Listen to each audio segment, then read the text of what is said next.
करवा चौथ व्रत भारतीय महिलाओं के लिए सबसे महत्वपूर्ण व्रतों में से एक है। इस दिन महिलाएं अखंड सौभाग्य प्राप्ति और अपने पति की लंबी उम्र की कामना के लिए व्रत करती हैं। हालांकि सामाजिक मान्यताएं कहती हैं कि इस व्रत का चलन पंजाबी परंपराओं से लिया गया है, लेकिन इस व्रत से जुड़ी धार्मिक कथाएं कुछ और ही कहती हैं। कई कथाओं में तो करवा चौथ को करवा नाम की एक पतिव्रता स्त्री से जोड़कर देखा जाता है। कहा जाता है कि मगरमच्छ से अपने पति की जान बचाने और भगवान चित्रगुप्त से अपने पति की लंबी आयु का वरदान प्राप्त करने के कारण से ही यह करवा चौथ नाम रखा जाता है। धार्मिक कथाओं में कहा जाता है कि प्राचीन समय में करवा नाम की एक पतिव्रता स्त्री थी। वह अपने पति के साथ नदी किनारे बसे एक गांव में रहती थी। उसका पति काफी उम्रदराज था। एक दिन वह नदी में स्नान करने गया। नदी में नहाते समय एक मगरमच्छ ने उसका पैर पकड़ लिया और निगलने के लिए उसे अपनी तरफ खींचने लगा।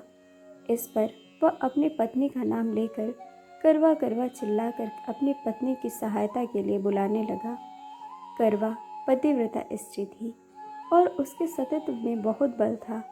जैसे ही उसने अपने पति की आवाज़ सुनी, करवा दौड़कर अपने पति के पास पहुंची। उसने अपने पति का पैर मगरमच्छ के मुंह में देखकर अपने सूती साड़ी से एक धागा निकाला और अपने तप से प्राप्त की हुई शक्ति से उस मगरमच्छ को कच्चे धागे से ही बांध दिया। मगरमच्छ को उस सूत के धागे से बांधने के बाद करवा यमराज के पास पहुंची।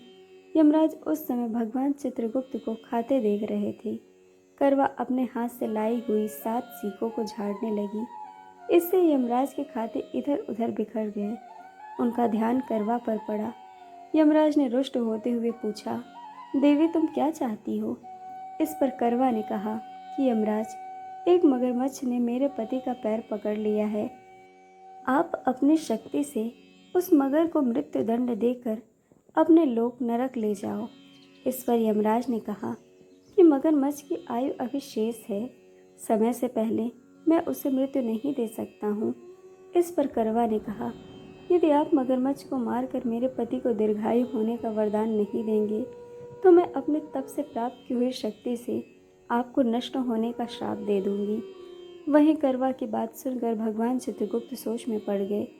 वह करवा के सतीत्व के कारण न तो उसे श्राप दे सकते थे और न ही उसके वचन की अनदेखी कर सकते थे, और तभी उन्होंने मगरमच्छ को असमय ही यमलोक भेज दिया और करवा के पति की लंबी आयु का वरदान दिया।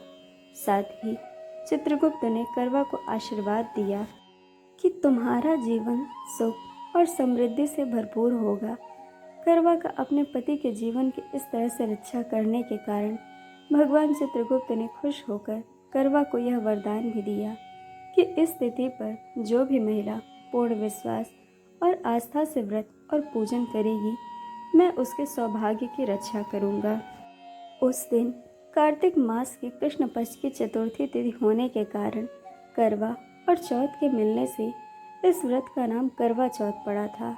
इस तरह माँ करवा वह पहली महिला थी जिन्होंने अपने सुहाग की रक्षा के इस व्रत को न केवल पहली बार किया बल्कि इसकी शुरुआत भी की थी।